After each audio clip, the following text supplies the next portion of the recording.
can you ask your family members to go ahead and pay as they come in? Now, here's what you have to consider. You got family members traveling? So Travel costs a lot.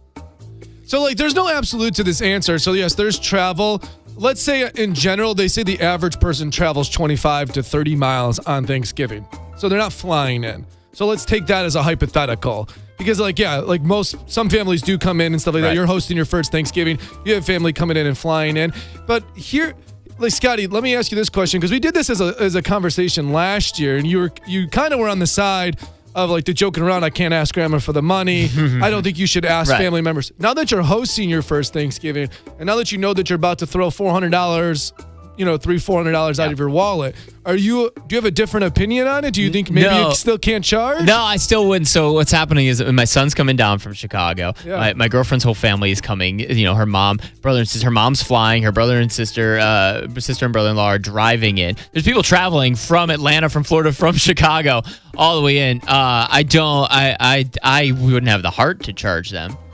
I don't have the heart to. They're also paying for like hotels they're gonna stay at. Like, so like I said, those are harder. That's traveling situation. Yeah, that's a travel situation as a factor. What about not traveling? And my family is all from Chicago, and so I'll use the Christmas example because we all go to Florida and we all go out to a restaurant for Thanksgiving. But I feel like it's universal holiday party. Yeah. We all go to my cousin's house. We all actually pay about almost like $50 to $35 roughly a person. So you to do go pay. to my cousin's house. Yeah, because he buys all the food, all the drinks, side dishes, appetizers, and he always says it roughly costs him to have our entire family, which is about like 12 of us, $600-700. There's no reason, and I'm the only one that has to fly in for it. There's no reason that somebody who's hosting the event should have to pay $700. It's not like a lot of money.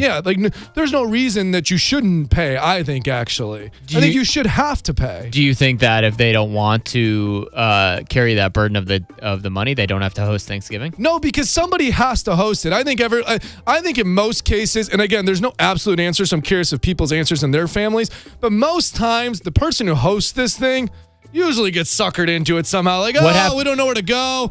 All right, I'll have it in my house, and then you're the one who has to clean. What happens if one of your family members says, I don't want to pay $50 to come. Do you still let them come, or do you not let them show up? So they're pretty my family's pretty relaxed on it. My brother is actually kind of like the police on it. My brother walks up to every single person, is like, yo, I need your money. Yeah. And he kind of polices you on it. And no one really puts up a fight because they understand the burden. Again, this is family. Yeah. So no one wants the family.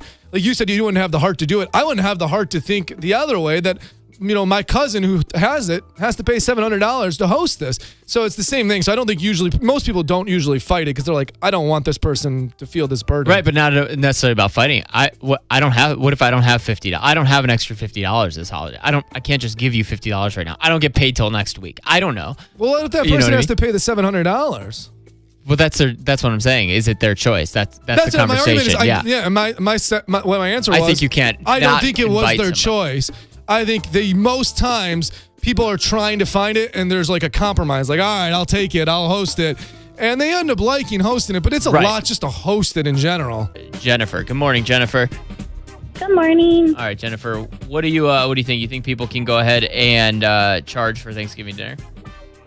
Yeah, I think if I was out the money like Bret was talking about, $600-700, I would definitely charge a cover charge just because I would want to get some money reimbursed, and then if they couldn't, then I would ask you to bring the dish or help clean up something. All right, put you to work. Work for your dinner. Good. Logan and Luffield, you guys have a system. What's your system? Yeah, man. What we'll do is we'll do a sign-up list, and people will volunteer to bring, I'll do the mashed potatoes, the potato salad, I'll do the ham, so it just kind of spreads the cost around. Yeah, I like that. I like the sign-up listing because then you know exactly, one, what you're going to be having for dinner. And you're held accountable. You signed up for this. You better bring a good dish. Bring just whack mac and cheese. Danielle's in Fort Worth. Good morning, Danielle. Good morning. You don't think people can charge for Thanksgiving dinner because people are that $700 bill is crazy, Excessive, yeah. Go ahead. Why is it so excessive? Well, this weekend we did a volunteer thing and we fed over 150 people on less than $520, I think it was. Wow. And we had 5 hams, like 3 full. I mean, these are like full turkey, full hams. Yeah. We had 10 pre-made pies, which are like $6 to $10 a piece. All kinds of sides, all kinds of, I mean, everything we needed. We fed well over 150 people. Everything we had left, we went and donated to the homeless. So I don't understand how people are spending so much money to feed That's 10, fair. 15 people.